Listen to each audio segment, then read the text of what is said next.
Assalamu alaikum. Today we are going to discuss very interesting topic instincts and learning.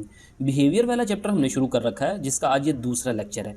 Instincts कहते हैं पैदाइशी behaviour जो आपके अंदर पहले से इंस्टॉल्ड होते हैं, जबकि लर्निंग जो अपनी ज़िंदगी में आप सीखते हैं। अब सबसे पहले डार्विन ने इसकी जो वर्किंग डेफिनेशन जो डेफिनेशन ऑफ इंस्टिंक्ट्स, तो इंस्टिंक्ट डार्विन के मुताबिक complex reflexes made up of units, यानी ये बहुत ही पेचीदा रिफ्लेक्सेस कहते हैं ऑटोमेटिक रिस्पॉन्स, यानी ये ऑटोमेटिक रिस्पॉन्सेज हैं जो कि ऐसे यूनिट से मिलकर बने हैं compatible with the mechanism of inheritance, यानी वो ऐसे यूनिट्स हैं जो कि इनहेरिटेंस के साथ लिंक्ड हैं, यानी अगली नस्ल में ट्रांसफ़र हो सकते हैं।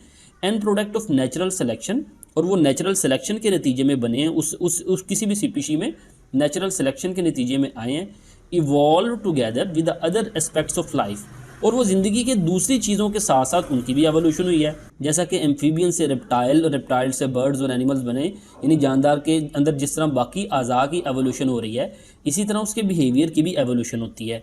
अब वो कह रहा है the instinctive behaviour is part of one's inherited structure.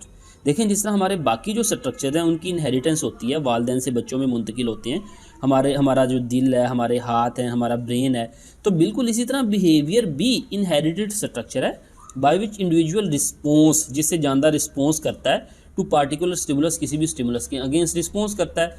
Response is similar in all members of species, यानी इंस्टिंक्टिव बिहेवियर के अंदर स्पीशी के तमाम मेंबर्स का रिस्पॉन्स सेम होता है। Walking, moving, running, eating, production of hormones, production of saliva to see the food, जैसा कि कोई स्पीशी के अंदर क्या होता है, खुराक को देख कर स्लाइवा पैदा होता है, आपने डॉग्स के अंदर देखा होगा।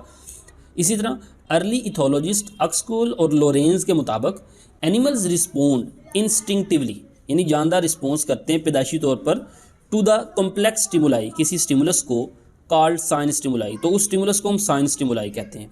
मिसाल के तौर पर जब कोई बच्चा कोई भी पैदा होता है तो आप उसके मुंह पे कहीं पे भी हाथ लगाएं तो वो उसको सक करने की कोशिश करता है, तो आपका को टच करना किसी चीज़ को, उसे हम कहते हैं sign stimuli.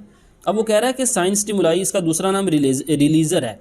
Essential features of a stimulus, ये स्टिमुलस के वो फीचर्स हैं which is necessary to produce response, जो किसी भी जानदार में रिस्पॉन्स पैदा करने के लिए नेसेसरी हैं। तो उन फीचर्स को, उन स्टिमुलस को हम क्या कहते हैं, साइन स्टिमुलाई।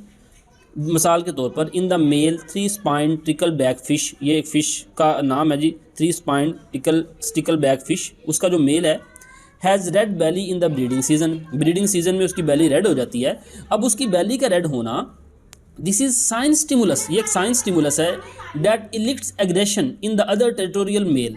एलिक्ट्स कहते हैं पैदा करना, एग्रेशन गुस्सा, यानी वो एक मेल का जो बैली रेड है वो दूसरे मेल में गुस्सा पैदा करती है, बाकी जो मेल हैं, और वो उस पर क्या करते हैं, अटैक करते हैं, हमला करते हैं। Instincts are necessary for survival, किसी भी स्पीशी में सर्वाइवल के लिए इंस्टिंक्ट्स बहुत ज़रूरी हैं।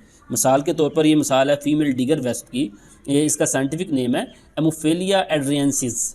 इसमें क्या होता है, instinct is important for animal with short life span, ये जिनका लाइफ स्पैन बहुत थोड़ा होता है उनमें इंस्टिंक्ट बहुत ज़रूरी होते हैं ज़िंदा रहने के लिए। विद लिटल और नो पेरेंटल केयर, वो जानदार जिनमें पेरेंटल केयर बच्चों को मुहैया नहीं होती। मिसाल के तौर पर female digger wasp prepare a nest, यानी ये जो वेस्प भीड़ की एक किस्म है उसमें फ़ीमेल क्या करती है, पहले एक नेस्ट घोंसला बनाती है, एक सुराख बनाती है, कैचिज कैटरपिलर पकड़ती है, किल देम बाय स्टिंग, अपने डंग से उसको मार देती है, puts them in the nest, और उसी सुराख के अंदर, नेस्ट के अंदर कैटरपिलर्स रख देती है, लेज एग्स ऑन देम, उन्हीं के ऊपर अंडे दे देती है, देन क्लोज द नेस्ट, और नेस्ट को बंद कर देती है। After doing all she dies, ये तमाम करने के बाद वो मर जाती है। The larva emerge from the eggs, egg से वो लार्वी निकलते हैं, स्टार्ट फीडिंग ऑन कैटरपिलर्स, और उन्हीं कैटरपिलर्स पे वो फीड करना शुरू कर देते हैं। Killed by there mother before death, जो कि उनकी वालदा ने मरने से पहले वहाँ पे रखे थे। ग्रोज टू डिगर वेस्प, और उसी कैटरपिलर पे फीड करके डिगर वेस्प के जो लार्वी हैं वो डिगर वेस्प यानी पूरा का पूरा वेस्प बन जाते हैं। All this is completed within few weeks, चंद हफ्तों में सारा प्रोसेस होता है due to instinct of digger wasp, और ये सिर्फ इंस्टिंक्ट की वजह से होता है।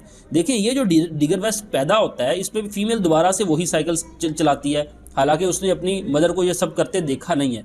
तो इसमें ख्याल ये किया जाता है कि कैटरपिलर के लिए ये जो कैटरपिलर रखे थे ना उसकी मदर ने, वही दरअसल डिगर वेस्प के लिए साइन स्टिमुलस हैं, और उसी कैटरपिलर को देखकर वो अगले लाइफ साइकिल में उसी तरह करता है जिस तरह उसकी मदर ने किया होता है।